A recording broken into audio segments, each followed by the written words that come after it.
तो अभी तक हमने देखा कि चेरी और वॉरियर वैंग के बीच फाइट हो रही है और समनर चेन ने एक बीस्ट समन किया है जिसको देखकर सब हैरान है। ये बीस्ट एक छोटा सा क्यूट सा लैम्ब है। ये अटैक किया सही से सीधा भी खड़ा नहीं हो पा रहा है और जैसे तैसे जब वो खड़ा होता है तो इधर उधर खुद ही एंजॉय करने लगता है। ये देखकर पूरी ऑडियंस हैरान है और चेरी का टेम्पल एल्डर शर्मिंदा महसूस करने लगता है। चेरी को भी बहुत गुस्सा आता है कि उसकी समन फिर से फेल हो गई, लेकिन फिर पहले वो अपनी फॉर्मेशन को हटाकर नीचे आती है और लैम्बा को हाथ में लेकर उसे सहलाकर रेफरी से कहती है कि मैं हार मानती हूँ और फिर वो वॉरियर वैंग के पास जाकर इस लैम्ब को उसको देकर वहाँ से चली जाती है। रेफरी वॉरियर वैंग युआन को विनर घोषित कर देता है और एल्डर भी अब सोचने लगते हैं कि आखिर इस चेरी के साथ दिक्कत क्या है। वहीं हाओ शन ने जो वॉरियर वैंग की पार को बुलाते हुए देखा था वो उसको सोचने लगता है कि अभी उसके पास ऐसी कई एबिलिटीज है जो उसने शो नहीं की है और उसकी जो ग्लव्स है वो कोई आर्टिफैक्ट है। वो ये सब सोच ही रहा होता है कि तभी उसे याद आता है कि उसे सायर से मिलने जाना है। सायर उसी जगह पर जा रही होती है जहाँ ये दोनों मिलते हैं और वहाँ हम बाकी लोगों को भी देखते हैं जो टूर्नामेंट की बातें कर रही हैं कि ये कितना वियर्ड है। यहाँ विचेस अटैक नहीं करती,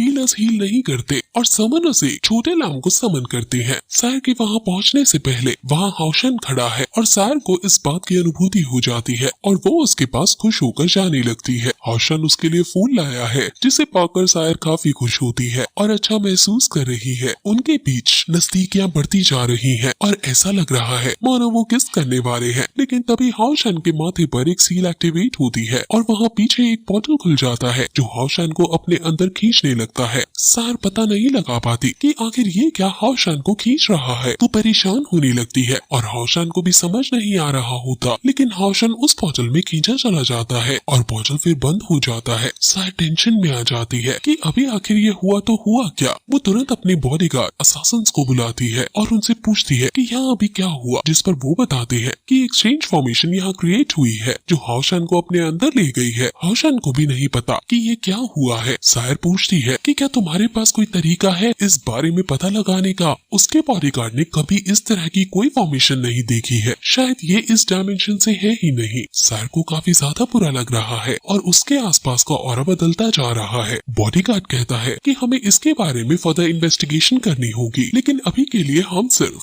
वेट के सिवा और कुछ नहीं कर सकते। सायर को गुस्सा आ रहा है और वो पूछती है कि अगर वो वापस नहीं आया तो। बॉडीगार्ड कहता है कि अगर वो वापस नहीं आया तो इसका मतलब यही है कि वो उसी डायमेंशन में मर गया है। सायर तुरंत ऑर्डर देती है कि इस जगह को क्लोज कर दो और कोई यहाँ ना आ पाए, हमें इस जगह की इन्वेस्टिगेशन करनी ही होगी। वही हाओ शन उस पोर्टल से होता हुआ एक अलग डायमेंशन में एंटर कर जाता है और वहाँ हर जगह अंधेरा था। ऐसा लग रहा था मानो वो किसी नर्क में गया है। वो समझ नहीं पा रहा है कि वो कहाँ है, लेकिन तभी उसके अंदर की सील फिर से एक्टिवेट होती है और उसे हाउवे की आवाज आने लगती है जो उसे मदद के लिए पुकार रहा है। हाओ शन हाउवे को टॉक करता देख हैरान है, लेकिन हाउवे कहता है कि इस दुनिया में वो न सिर्फ टॉक कर सकता है बल्कि इवॉल्व भी कर सकता है। पर्ल स्टोन की एनर्जी खाने के बाद हाउवे बहुत जल्दी से इवॉल्व हो गया था, लेकिन इस दुनिया ने उसे ऐसा करने से रोक दिया, इसलिए हाउवे को हाओ शन की मदद चाहिए। हाउवे को फिर कोई शक्ति अपने में खींच लेती है और ये सब हाओ शन के दिमाग के अंदर चल रहा था। वो अब हाउवे को खोजने लगता है और लेकिन तभी कई सारे स्पिरिट उस पर हमला करने लगती हैं। वो एक शील्ड क्रिएट करता है और सोचने लगता है कि आखिर यहाँ इतने सारे घोस्ट स्पिरिट्स क्यों हैं। उसे इस सब का मतलब बिल्कुल समझ नहीं आ रहा है और वो अब जल्दी से हाउवे की तरफ जाने लगता है। वहाँ एक डरावना टावर सा बना हुआ है और वहाँ कई सारे कंकाल है। इस दुनिया में हर जगह मौत ही मौत है। उसे फिर हाउवे की लोकेशन पता चल जाती है और वो फिर वहाँ और तेजी से जाने लगता है, लेकिन तभी आसपास के स्केलेटन एक्टिवेट हो जाते हैं और फिर यही एपिसोड खत्म हो जाता है।